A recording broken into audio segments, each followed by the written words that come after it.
오늘 성경 말씀은 열왕기상 16장 15절부터 28절입니다.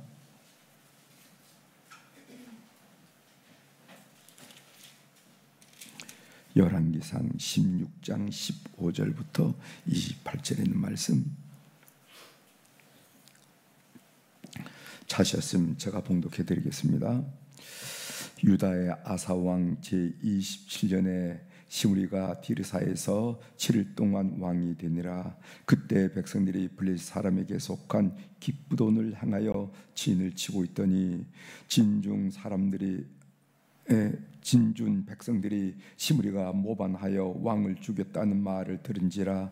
그날에 이스라엘의 무리가 진에서 군대 지휘관 오므리를 이스라엘의 왕으로 삼음에 오므리가 이에 이스라엘의 무리를 거느리고 기브돈에서부터 올라와서 디르사를 에워쌌더라. 시므리가 성읍이 함락됨을 보고 왕궁 요새에 들어가서 왕궁에 불을 지르고 그 가운데서 죽었으니 이는 그가 여호와 보시기에 악을 향하여 범죄하였기 때문이니라. 그가 여로보암의 길로 향하며 그가 이스라엘에게 죄를 범하게 한 그 죄 중에 행하였더라. 시므리의 남은 행위와 그가 반역한 이 일은 이스라엘 왕 역대 지략에 기록되지 아니하였느냐.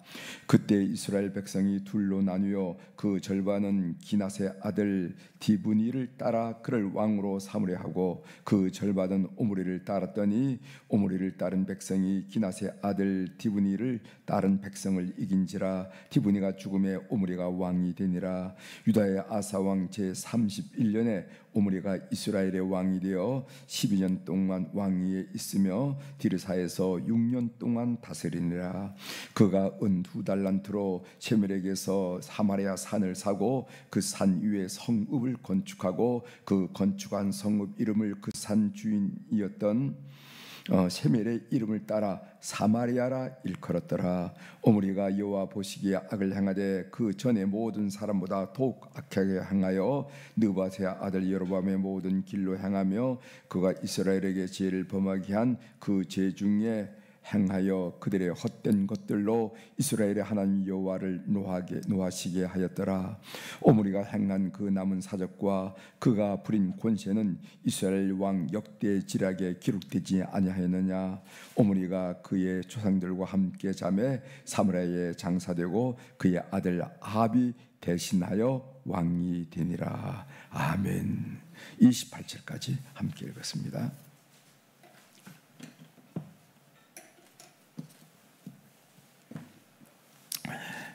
오늘 읽은 이 말씀을 중심으로 주제를 영원한 것은 무엇인가, 우리가 인생을 살면서 꼭 생각해 봐야 되잖아요.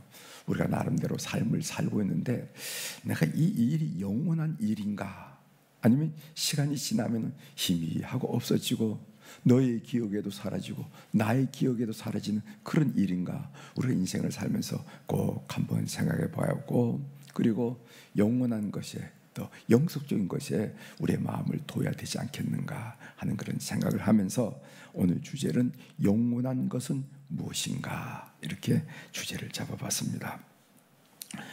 지금 남북 왕조가 계속되고 있는데, 여러분이 남유다 왕국, 북이스라엘 왕국, 이게 BC 924년에 이렇게 갈라졌는데, 남유다 왕국은 다윗 왕조가 계속돼요. 왕조가 하나밖에 없습니다. 그래서 다윗의 아들 솔로몬의 아들 르호보암의 아들 얌비암, 이렇게 지금 아사 시대에 일어난 일들이 지금 나오고 있는데, 이렇게 왕조가 계속되고 있어요. 그런데 북이스라엘 왕국은 어떻게 되는가 하면은 여로보암하고 그 아들 나답 때 역성혁명이 일어나서 왕조가 바뀌었어요. 왕조가 바뀌어서 바사, 엘라, 또 역성혁명이 일어나서 왕조가 바뀌었어. 시므리, 또 역성혁명이 일어났어요. 오므리, 아합. 이제 다음 내일부터 이제 그 유명한 아합 이야기가 나옵니다. 이렇게 나오는데, 이렇게 북이스라엘 왕국은 역성혁명이 계속 이어져요. 그래서 북이스라엘 왕국 전체가 몇 년이냐면 209년입니다. 209년 동안에 왕조가 몇 번 바뀌었냐면 9번 바뀌어요. 9번. 그리고 왕이 몇 번 바뀌냐면 19왕이 바뀌어진답니다. 그렇게. 그런데 남유다 왕국은 계산하면 한 530년, 540년 정도 되는데 그 왕조 동안에 오직 한 왕조가 계속돼요. 나중에 시드기야에 망하잖아요. 시드기야 바빌론의 포로로 잡혀난 그때까지도 계속된다 이 말이죠. 그래서 남유다 왕국은 다윗 혈통을 계속하는 다윗 왕조가 계속 이어지고 북이스라엘 왕국은 역성혁명이 일어나서 아우 왕조를 200년 동안 209년 동안 아우 왕조를 이렇게 변천이 심했다. 오늘 우리가 읽는 성경은요 남북 왕국의 혼돈과 격변의 시대예요. 백성들이 마음을 둘 곳이 없어. 성전은 예루살렘 성전이 있다고 그러는데 또 북쪽에서는 베델과 단에 뭐를 만들어 놓고 성기라고 그러는데 이걸 예루살렘 성전에 가서 예배를 드려야 될지 단에 가서 예배를 드려야 될지 베델에 가서 예배를 드려야 될지 왕조는 계속 바뀌고 이게 나라가 될 건지 안 될 건지 마음을 두지 못한 혼돈과 격변의 시대를 살아가고 있습니다. 이 시대가 지난 다음에 17장을 배우게 되는데 17장부터 그 유명한 선지자 엘리야가 나타납니다. 엘리야가 이야기가 나오기 시작하죠. 그래서 지금은 굉장히 혼돈과 혼란과 격변의 시대다. 그래서 북왕조는 계속 바뀌고 남왕조도 여러 가지 어려운 일을 겪는 것을 우리가 보게 됩니다. 오늘 본문 내용은 오므리가 북이스라엘 왕국의 왕이 된 배경과 그의 취직에 관한 말씀입니다. 먼저 15절부터 20절까지는 북이스라엘의 왕 시므리에 관한 말씀입니다. 시므리, 오므리 다 리이기 때문에 리자 돌림인가 그게 아니고 왕조가 달라요. 왕조가 시므리. 이 군 사령관인 오므리가 블레셋 성읍인 기브돈을 공격하려고 진을 치고 있을 때 그 당시 수도가 어디에서 남이 디르사라는 곳인데 디르사에서 시므리 그러니까 그 군사의 한 반을 이제 오므리가 반을 데리고 이제 전장에 나갔고 반을 데리고 소위 이 나라를 지키는데 그 반을 가지고 있던 시므리가 그 전에 왕이 누구냐면 엘라 왕과 그의 가족을 살해하고 모반을 일으켰다 한 소식을 드렸습니다. 그런데 한번 보세요. 이 시므리가 어떻게 했는지 열왕기상 16장 11절 어제 여러분들이 공부를 하지 않았기 때문에 여러분 한번 인용하고 넘어가겠습니다. 열왕기상 16장 11절에 보면은 시므리가 왕이 되어 왕위에 오를 때 그러니까 역성혁명을 일으킨 겁니다. 왕이 될 때 바사의 온 집안 사람들 그러니까 엘라의 아버지가 바사 왕인데 그 바사의 온 집안 사람들을 죽이되 남자는 그 친족이든 그의 친구든지 한 사람도 남기지 않고 이런 말했습니다. 그러니까 그 시므리가 그 엘라 왕 아버지인 엘라 왕은 물론이거든요. 엘라 왕과 그의 가족은 살해한 것은 물론이고 그 아버지 엘라 왕의 아버지인 바사 그러니까 철저한 역성혁명을 일으킨 겁니다. 그 친구든지 친족이든지 남자는 다 죽였다는 거예요. 그리고 지금 시므리가 왕권을 차지한 겁니다. 이때 전장에 나가 있던 군인들이 오므리를 왕으로 추대합니다. 오므리는 신속하게 해군해서 디르사를 포위하죠. 결국 절망적인 상황임을 파악한 시므리는 왕궁에 불을 지르고 자살함으로써 제후를 맞았습니다. 그 시므리가 며칠 동안 왕으로서 제후를 했냐면 7일 동안 왕위에 올라 7일. 그 난리 법소통을 하면서 3일 천하란 말이 있듯이 7일 동안 왕위에 있다가 이 난리를 치르고 역사에 사라졌다 하는 것을 보게 됩니다. 그래서 북이스라엘 왕국은 이제 오므리 왕조가 시작되는데 이 오므리 왕조 오므리 아들이 아합이 아닙니까? 그래서 오므리 왕조는 북이스라엘 200년 역사에서 가장 강력한 왕조였습니다. 경제적으로 군사적으로 아주 흥망된 그런 왕조가 바로 오므리 왕조다 정도는 여러분이 이해할 필요가 있습니다. 그 다음에 21절부터 28절까지는 북이스라엘 왕 오므리에 관한 말씀이에요. 이 오므리라 하는 말의 뜻은 여호와의 종이라 하는 그런 뜻을 가지고 있어요. 이름이 좋죠. 여호와의 종. 그러나 이름은 좋지만 그의 삶은 그렇지 못했습니다. 사실 세속사의 관점에 보면 구원사가 아니고 하나님의 시선이 아니고 이 세속 사람, 세속사의 관점에 보면은 이 오므리 왕조는요, 경제적으로, 군사적으로 북이스라엘 왕국을 가장 크게 번성시켰던 왕조라는 거예요. 예, 왕이라는 겁니다.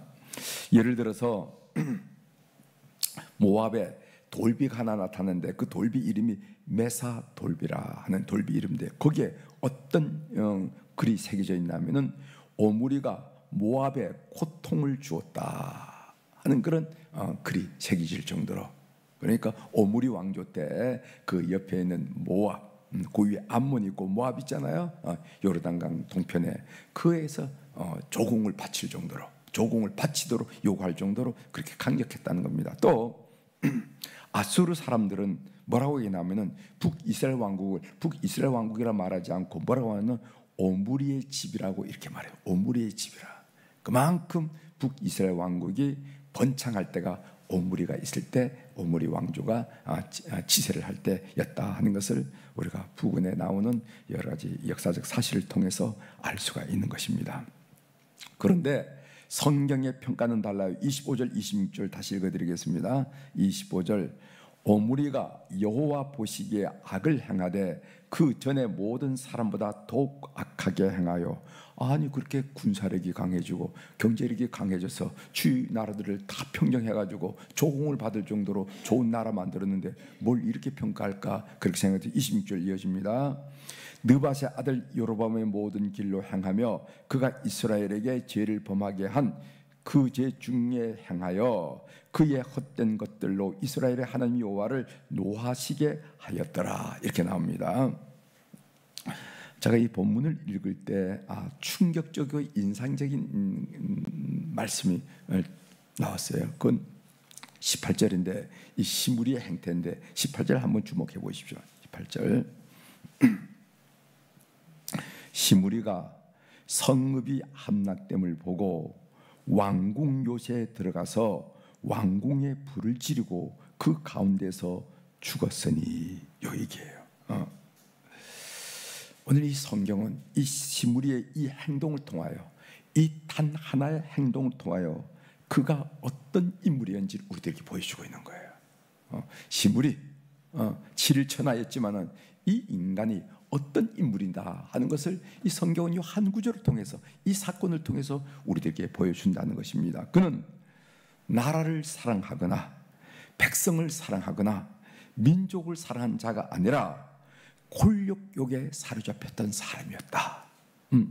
그는 아주 파괴적이고 극단적인 사람이었다 하는 사실을 이 한 구절이 우리들에게 알려주고 있다는, 그의 삶에는 하나님이 안 계셨어요.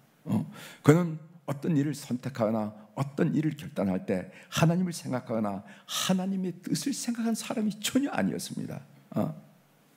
성경은 그의 이 행동을 예로 기록하면서 그의 삶을 우리들에게 평가해 주고 있다는 것을 저는 이렇게 이 본문을 읽으면서 느껴졌다는 거죠. 다시 한번 정리합니다. 성경은 사람을 하나님과의 관계에서 평가하더라, 이 말이지. 사람을 하나님과, 그가 경제적으로 군사적으로 어떤 업적을 이룬지에는 전혀 관심이 없어요. 제가 여러분에게 말씀드렸잖아요. 아브라함이 애굽을 방문할 때 그는 피라미드를 보았다. 그리고 또 요셉이 애굽의 총리가 될 때 그는 피라미드를 보았다. 여러분 이집트의 피라미드 아시죠? 엄청나. 오늘 또 불가사의라고 하는 엄청난 피라미드. 그런데 성경에는 한마디도 나오고 있지 않아. 아브라함이 애굽에 내려가는데 무슨 산 같은 무슨 뭐 피라미드라는 것이 있었는데 그게 왕들의 무덤이었더라 그러더라. 요셉이 애굽을 다스릴 때 총리를 했는데 북부에 얼마 있고 남부에 무슨 피라미드가 있는데 북쪽에 있는 기자에 있는 곳이 피라미드는 산처럼 크더라. 그런 얘기가 안 나왔어요. 성경에 안 나왔죠. 주에도 안 나왔죠. 풋노트도 안 달았죠. 왜 그랬습니까?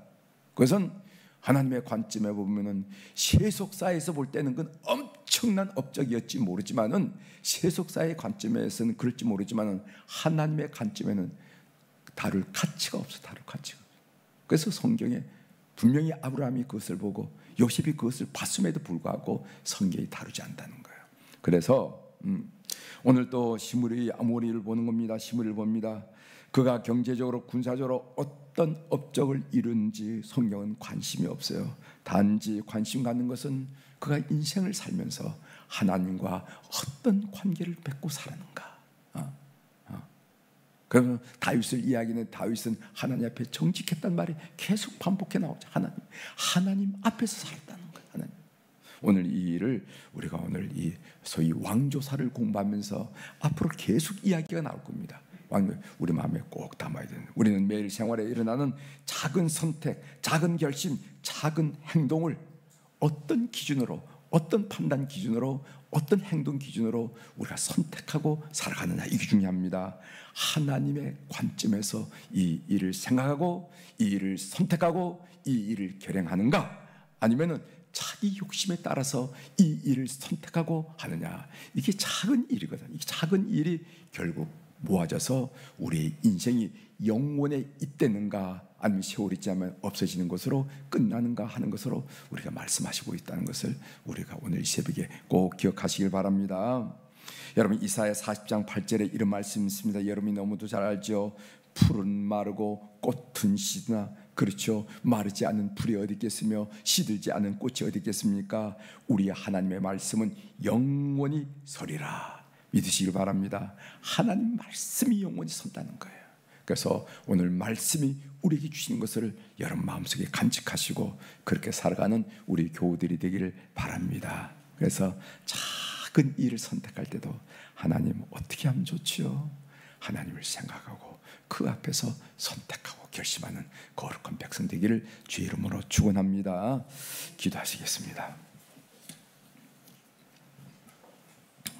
하나님 아버지, 오늘 이 시므리의 행동, 성이 함락되었음을, 포위되었음을 알고 그는 왕궁을 불지르고 거기서 자기를 함으로 인생을 끝냈다는 것을 통해서 디리스가 젊은 시절에, 그가 장군으로서 일했던 시절에, 또 왕으로서 있던 시절에 얼마나 많은 사건 사고가 있었겠지만은 이 한마디를 딱 우리에게 제시해 주면서 이 인간은 이런 인간이었다라고 성경이 평가하는가 하는 것을 묵상하면서 오늘 저희들이 다시 한번 크게 도전받게 하시오니 감사를 드립니다. 그가 경제적으로, 그가 정치적으로, 그가 군사적으로 어떤 일을 하고 어떤 업적을 이루든지 성경은 크게 관심을 기울이지 않고 그가 하나님 앞에 어떻게 섰는지, 하나님과 어떻게 관계를 지었는지만 관심을 하고 있다는 것을 우리가 알고 있습니다. 그래서 우리는 그 단어에 영혼이라는 단어를 곁들였습니다. 하나님, 오늘 우리 사랑교우들이 오늘 또 하루하루 살아갈 때 크고 작은 일을 결심하고 그 추진해 나갈 때 하나님은 어떻게 생각하실까 하고 하나님 앞에서 삶을 결단하는 관계 속에서 삶을 생각하는 그런 지혜가 충만하게 하셔서 오늘 또 거룩한 삶을 살아가는 성도들이 될 수 있도록 은혜를 베풀어 주옵소서. 하나님, 오늘 월요일 날은 우리 환우들을 위해서 특별히 기도합니다. 하나님, 병원에서 치료를 받고 있는 우리 권사님도 계시고, 그리고 퇴원해서 통원해서 치료받고 있는 우리 성도들도 계시고, 그리고 또 회복하면서 속한 회복을 하나님께 기도하는 완전한 완쾌를 위해서 기도하는 우리 성도들도 계신데, 하나님 아버지, 오늘 이 시간 그들의 얼굴을 그리고 그들의 이름을 되뇌이면서 하나님께 간구합니다. 시간과 공간을 초월하신 우리 하나님께서 그들의 영혼을 만나주시고 그들의 심령을 만나주시고 그들의 육체를 만나주시옵소서. 그래서 그들의 영혼이 어려움 가운데도 주님과 내밀한 교제 가운데 주의 사랑을 확인하고 주의 은혜를 확인하고 주님이 주신 소망을 확인하는 그런 시간 되게 도와주시고, 오히려 감사하고 오히려 찬양할 수 있도록 그 영혼을 붙들어 주시고 그 심령 속에 좌절과 낙심과 지루함과 포기의 감정은 다 사라지게 도와주시고, 우리 주님이 함께 하심으로 소망과 감사와 자신감과 기대와 미래 하나님의 계획을 생각하는 그런 가득한 그런 심령 되게 도와주시고, 우리 육체 또한 하나님 의사의 현미경으로 발견하지 못하는 가장 작은 세포, 가장 가는 십필줄에 이르기까지 주님께서 치료의 광선을 비추셔서 회복의 놀란 역사가 가정마다 심령마다 우리 환우들 속에 일어나게 도와주시옵소서. 예수님이 그런 역사를 일으켰듯이 우리의 신앙의 선배를 통해서 많은 신유와 그런 회복의 역사를 경험했듯이 오늘 또 살아계신 우리 하나님께서 그들을 방문해 주셔서 하나님의 살아계심을 드러내 주시고 간증이 되게 하시고 고백이 되도록 역사하여 주시옵소서. 하나님, 오늘 또 주님 전전에 귀한 물질을 드린 소중한 손길들이 싸우니 기억하여 주시고, 떨리는 무릎, 약한 손길을 권능의 손길로, 강한 손길로 붙들어 주셔서 인생살이 험악하고 혼란스럽지만은 우리 주님이 이끄심으로 형통하고 평탄한 역사를 날마다 경험하도록 도와주시옵소서. 마음이 먼저 무너지지 않도록 도와주시고, 생각이 먼저 지지 않게 도와주시고, 그 심령 속에 우리 주님이 내주하심으로 말미암아 강한 성이 만들어지게 하시고, 강하고 담대해서 하나님 모든 상황을 극복하는 하나님의 백성들 다 될 수 있도록 이 헌금을 주께서 연락하여 주시옵소서. 오늘 또 하늘의 주권과 땅의 주권을 가진 우리 주님의 권세 있는 이름으로 이 새벽에 선포합니다. 내 영혼이 잘된 같이 범사가 잘되고 강건한 축복을 우리 주님이 약속한 대로 오늘 또 누리게 도와주시옵소서. 감사드리며 예수님의 이름으로 기도 올려옵나이다. 아멘. 하늘에 계신 우리 아버지여, 이름이 거룩히 여김을 받으시오며 나라가 임하시오며 뜻이 하늘에서 이루어진 것 같이 땅에서도 이루어지이다. 오늘 우리에게 일용할 양식을 주시옵고, 우리가 우리에게 죄 지은 자를 사하여 준 것 같이 우리 죄를 사하여 주시옵고, 우리를 시험에 들게 하지 마시옵고, 다만 악에서 구하시옵소서. 나라와 권세와 영광이 아버지께 영원히 있사옵나이다. 아멘.